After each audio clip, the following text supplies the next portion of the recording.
सास नहीं माँ। हर समय सास और बहू का रिश्ता खराब नहीं होता। किसी किसी समय ऐसा भी होता है कि एक अच्छी सास बेटे से ज़्यादा अपनी बहू का ख्याल रखती हो। माँ, मैं घर छोड़कर जा रही हूँ। मैं इस घर में किसी भी हाल में नहीं रह सकती। ये फैसला राधा की बहू लीना का था। कारण उसका और उसके पति के बीच बिल्कुल ना बनना। अरे क्या हो गया बेटा? और ये गाल तेरे कैसे लाल है? फिर से उसने तुझे मारा क्या? वो अब नई बात नहीं है माँ, लेकिन आज तो उन्होंने साफ साफ बोल दिया कि वो मेरे साथ नहीं रहना चाहते। अच्छा, क्यों भाई? क्यों नहीं रहना चाहता? जरा बुला तो उसे। तभी वहां प्रशांत आता है। हाँ, क्या है माँ? क्या बात हो रही है? क्या बोल रही हो? मैंने कहा ना एक बार कि मैं इसके साथ नहीं रह सकता, बस। अरे ना रे, किसने कहा? निकल जा घर से। प्रशांत माँ की बात सुनकर हैरान हो जाता है। हैं? कैसी बात कर रही है माँ? मैं कहाँ जाऊंगा? वैसे भी हम यहीं रहेंगे। जाएगी तो ये। लीना रोते हुए अपने कपड़े पैक करने चली जाती है और घर से निकल ही रही होती है कि रुक, तू कहाँ चली कपड़े लेकर? कैसी बात कर रही है माँ जी? वो साफ साफ तो बोल रहे हैं कि मेरे साथ नहीं रहना चाहते, तो क्या करूँ मैं? हाँ, तो उसे ना रहना है तो ना रहे, जाए यहाँ से। तू भूल गई बहू, घर मेरे नाम का है, तेरे पति के नाम का नहीं। तो निकलेगा ये, तू नहीं।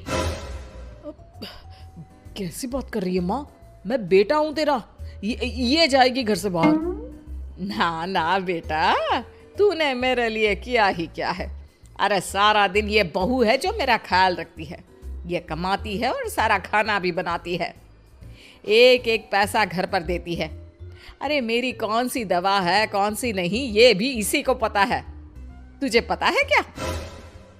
तेरी दवा? तुझे क्या हो गया माँ? सही तो है तू? नहीं, माँ को बीपी और शुगर की प्रॉब्लम है। मैं आपको व्हाट्सएप कर देती हूँ, जो जो दवाई माँ लेती है बता देती हूँ। हाँ ठीक है, माँ की दवा रखने वाली। जा निकल घर से। सास को बेटे पर गुस्सा आ रहा था। अरे क्यों बोल रहा है बार बार चली जा चली जा? मैं इसे कहीं नहीं जाने दूंगी। यही तो मेरे लिए बुढ़ापे का सहारा है। बेटे को माँ पर गुस्सा आता है। वो घर छोड़कर जाने लगता है कि उसकी बीवी उसे रोक लेती है। देखिए, मेरे कारण आप अपना घर ना छोड़े। मैं दूसरे कमरे में शिफ्ट हो जाती हूँ। सोचिएगा कि मैं इस घर में हूँ ही नहीं। वैसे भी माँ का ख्याल रखने के लिए आपको किसी ना किसी को तो रखना पड़ेगा ना।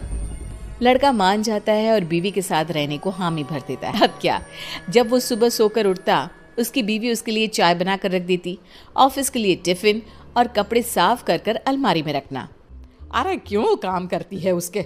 वो तो तुझसे बात भी नहीं करता। ना करे माँ जी, मैं ये मानती हूँ कि जो मेरा कर्तव्य है वो मुझे पूरा करना है, फिर चाहे जो हो जाए। माँ जी, आप उन्हें कभी मत बताना कि ये काम मैं करती हूँ। बहू अपने कर्तव्य अच्छे से पूरे करती और सास पति का ख्याल भी रखती। वो घर का काम और साथ ही दफ्तर का काम भी पूरा करती। लेकिन फिर एक दिन, तू पति के सामने आती क्यों नहीं? उसे तो तेरी परवाह है नहीं। उसका सारा काम पूरा हो जाता है और आराम से खाता पीता रहता है। फिर तू क्यों परेशान होती रहती है? बहू कुछ नहीं कहती, वहां से चली जाती है। माँ, तू ना ये रोज मेरे लिए चाय और खाना मत बनाया कर। वैसे भी तू थक जाती होगी। अब मैं दूसरी शादी कर रहा हूँ। अब तुझे ज्यादा परेशान होने की जरूरत नहीं है। माँ को बेटी की बात बिल्कुल अच्छी नहीं लगती। वो उसे शादी के लिए मना कर देती है। अरे तेरी बीवी जिंदा है, ना ही तेरा तलाक हुआ है।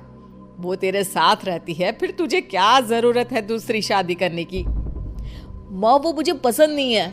मैं उसके साथ नहीं रह सकता। उसे ना मेरी फिक्र है ना आपकी। मुझे उसके साथ नहीं रहना। बहू के कहने के कारण माँ बेटे से कुछ नहीं कह पाती। वो शांति रहती है, लेकिन फिर भी वो बेटे और बहू के बीच के झगड़े को समझने की कोशिश करती है। अच्छा बेटा, ठीक है, ना रहे उसके साथ। लेकिन ये तो बता कि बहू में कमी क्या है जो तू उसे छोड़ रहा है? देख माँ, इतने दिन से वो मेरे साथ नहीं है, लेकिन मुझे उसकी कोई कमी फील नहीं हो रही। दूसरी बात, मुझे उसकी शक्ल देखना भी पसंद नहीं है। देखा है कैसे रहती है वो? अब सास को माजरा समझ में आ जाता है कि जरूर बेटे को दूसरी लड़कियां पसंद आ रही होंगी, तभी वो ऐसा कर रहा है। बेटे के जाने के बाद वो बहू को बुलाती है। बहू जो काम करके अभी किचन से निकली होती है, उसके सारे बाल बिखरे होते हैं, पास से मसाले की बू आ रही होती है और उसकी शक्ल से चमक भी चली गई होती है, कपड़े भी अस्त व्यस्त। बेटा तू खुद का ख्याल क्यों नहीं रखती है? माँ जी, वक्त ही नहीं मिलता, फिर आजकल तो ऑफिस घर से ही चल रहा है, तो क्या ख्याल रखना। ऐसा नहीं है बेटा, ऑफिस घर से चल रहा है तो खुद का ख्याल ना रखा जाए। अरे देख, दूसरी लड़कियों को कितनी स्मार्ट होकर रहती है। पर माँ जी, अब क्या जरूरत है, घर चल रहा है ना ठीक से, और क्या चाहिए। वैसे तो देखा जाए तो कोई जरूरत नहीं, लेकिन खुद के लिए जरूरत है। अरे खुद को 1 घंटा देना जरूरी है, क्योंकि निरोगी शरीर के लिए खुद का ध्यान रखना कोई फैशन नहीं है, जरूरत है। बहू को समझ में नहीं आता कि सास क्यों उसे ये सब समझा रही है, लेकिन बहू के काम के बीच में उसे उसके लिए कैसे समय निकलवाना है ये समझाने के लिए सास उसे अपने साथ ले जाती है। बहू, आज से हम दोनों योगा करेंगे, जिम जाएंगे और हाँ, हेल्दी डाइट भी फॉलो करेंगे, साथ ही पार्लर भी चलेंगे। सास बहू दोनों मिलकर खुद को वक्त देना शुरू कर देती हैं और फिर कुछ ही महीनों में। क्या बात है बहू, तू तो पहचान में ही नहीं आ रही है, कैसे? सब आपकी मेहरबानी है माँ जी, सच्ची मैंने खुद को बहुत इग्नोर कर दिया था, लेकिन अब लग रहा है कि मैं गलत थी माँ जी। सास और बहू बात कर ही रहे होते हैं कि सामने से पति आ जाता है। वो बीवी को देखता ही रह जाता है। हाँ, तो तू क्या कह रहा था कि तू दूसरी शादी करेगा? मैंने बहू से बात कर ली है। बहू, अब कल से तू जो इसे खाना बनाकर टिफिन देती थी ना, इसके सोकर उठने से पहले चाय रख देती थी, इसके कपड़ों से लेकर सारी चीजों का ख्याल रखती थी ना, वो छोड़ देना। कल से कोई और ला रहा है ये। बेटा समझ नहीं पाता कि उसकी बीवी इतनी प्यारी कैसे हो गई। अब बहू को क्या देख रहा है? तलाक के पेपर मैंने बनवा लिए हैं और हाँ, ऊपर का पोर्शन भी खाली करवा लिया है। किराया देकर रहना शुरू कर देना अपनी नई बीवी के साथ। मैं तो अपनी बहू को नहीं छोड़ सकती। माँ, मैं भी नहीं छोड़ सकता अपना परिवार, मेरी बीवी और इस घर को। मुझे माफ कर दो आप लोग।